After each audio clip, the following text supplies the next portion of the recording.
ഗൂഗിളിൽ നമ്മൾ സെർച്ച് ചെയ്യുന്ന സമയത്ത് ഗൂഗിൾ അതിനുള്ള കൃത്യമായിട്ടുള്ള റിസൾട്ടാണല്ലോ തരുന്നത്. അതിനൊരു കാരണമുണ്ട്. ഗൂഗിളിന്റെ ആൽഗോരിതംസ് ആണ്. ഞാൻ ഇന്ന് ഈ വീഡിയോയിൽ പറയാൻ പോകുന്നത് എനിക്ക് ഇഷ്ടപ്പെട്ട 5 ഗൂഗിൾ ആൽഗോരിതംസിനെ പറ്റിയിട്ടാണ്. This is a talks. Welcome to our another video.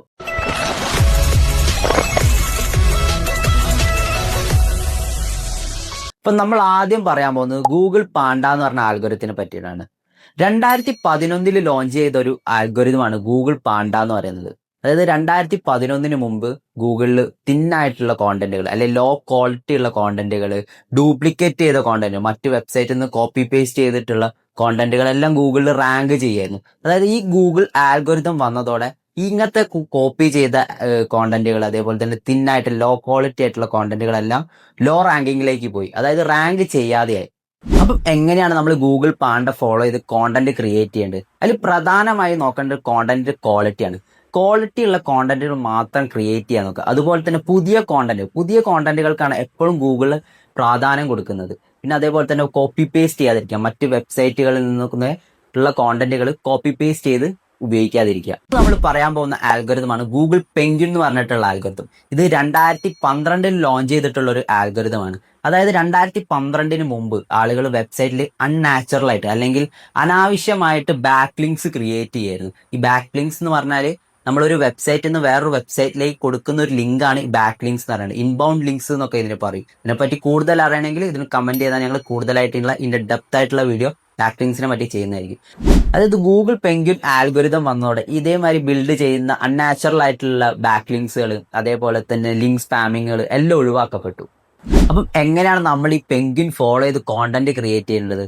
അതിൽ മെയിനായി ഫോക്കസ് ചെയ്യേണ്ടത് ക്വാളിറ്റി ബാക്ക് ലിങ്ക്സ് ബിൽഡ് ചെയ്യുക എന്നുള്ളതാണ്. ഹൈ ഓതറൈസ്ഡ് ആയിട്ടുള്ള ബാക്ക് ലിങ്ക്സ് ക്രിയേറ്റ് ചെയ്യുക എന്നുള്ളതാണ് നമ്മളെ വെബ്സൈറ്റിൽ. അതേപോലെ തന്നെ നമ്മളെ നീഷ് എന്താണോ അതുമായിട്ട് ബന്ധപ്പെട്ടിട്ടുള്ള ബാക്ക് ലിങ്ക്സ് വേണം നമ്മൾ ക്രിയേറ്റ് ചെയ്യാൻ. അനാവശ്യമായിട്ട് low quality back links create ചെയ്യാതിരിക്കുക.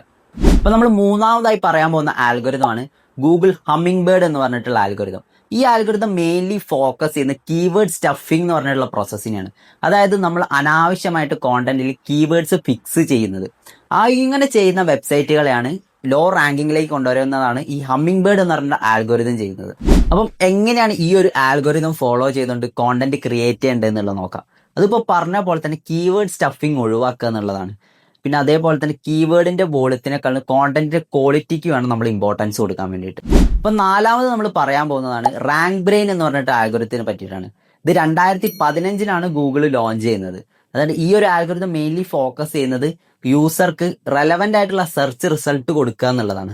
അതായത് നമ്മളിപ്പോൾ ബെസ്റ്റ് മൊബൈൽ ഫോൺസ് എന്ന് പറഞ്ഞ് സെർച്ച് ചെയ്ത് കഴിഞ്ഞാൽ മൊബൈൽ ഫോൺസിനെ പറ്റിയിട്ടുള്ള റിസൾട്ട് ആയിരിക്കണം നമുക്ക് കിട്ടേണ്ടത്. അതല്ലാതെ ബാഗ്സിനെ പറ്റിയിട്ടോ അല്ലെങ്കിൽ വേറെ എന്തെങ്കിലും ഒരു സ്റ്റഫിനെ പറ്റിയിട്ടുള്ള റിസൾട്ട് കിട്ടിയിട്ട് കാര്യമില്ല. ഈ ഒരു ഇതിനെ ഫോക്കസ് ചെയ്യാവുന്നതാണ് ഈ റാങ്ക് ബ്രെയിൻ എന്ന് പറഞ്ഞിട്ടുള്ള ആൽഗോരിതം. ഈ ഒരു ആൽഗോരിതം ഗൂഗിളിന്റെ ട്രസ്റ്റ് ഏറ്റവും കൂടുതൽ ബിൽഡ് ചെയ്യാൻ സഹായിക്കുന്ന ഒരു ആൽഗോരിതമാണ്. അഞ്ചാമതായിട്ട് നമ്മളിനി പറയാൻ പോകുന്നത് ഗൂഗിൾ ബെർട്ട് എന്ന് പറഞ്ഞിട്ടുള്ള ആൽഗോരിതമാണ്. അതായത് bidirectional encoders representation from transformers. ഇത് 2019 ഗൂഗിൾ ലോഞ്ച് ചെയ്തത്. അതായത് നമ്മളൊരു കാര്യം ഗൂഗിളിൽ സെർച്ച് ചെയ്യുന്ന സമയത്ത് ആ സെർച്ചിലെ കംപ്ലീറ്റ് വേർഡ്സും തമ്മിലുള്ള കണക്ഷൻസ് ഗൂഗിൾ അനലൈസ് ചെയ്യും. എന്നിട്ട് അതിനനുസരിച്ചുള്ള റിസൾട്ട് ആയിരിക്കും ഗൂഗിൾ നമുക്ക് തരുന്നത്. ബെർട്ട് വന്നതിന് ശേഷം ഗൂഗിൾ തരുന്ന ആൻസേഴ്സ് കുറച്ചുകൂടി റെലവന്റ് ആയി, വാലിഡേഷൻ കൂടി. ഇനി നമുക്ക് ഈ ഒരു ആൽഗോരിതം ഫോളോ ചെയ്തുകൊണ്ട് എങ്ങനെ കോണ്ടന്റ് ക്രിയേറ്റ് ചെയ്യാന്നുള്ളത് നോക്കാം. First one, write for human not for robots. അതായത് വായനക്കാരനെ എൻഗേജ് ചെയ്യിക്കുന്ന രീതിയിലായിരിക്കും നമ്മൾ കോണ്ടന്റ് ക്രിയേറ്റ് ചെയ്തിട്ടുണ്ട്. അനാവശ്യമായിട്ട് കീവേഡ് സ്റ്റഫ് ചെയ്ത് ആ ഒരു കോണ്ടന്റ് ബോറിംഗ് ആക്കാൻ പാടില്ല. രണ്ടാമത്തതാണ് അണ്ടർസ്റ്റാൻഡ് യുവർ യൂസറിന്റെ. എന്തിനാണ് നിങ്ങളുടെ കോണ്ടന്റ് ഒരാൾ സെർച്ച് ചെയ്യുന്നതെന്ന് മനസ്സിലാക്കുക.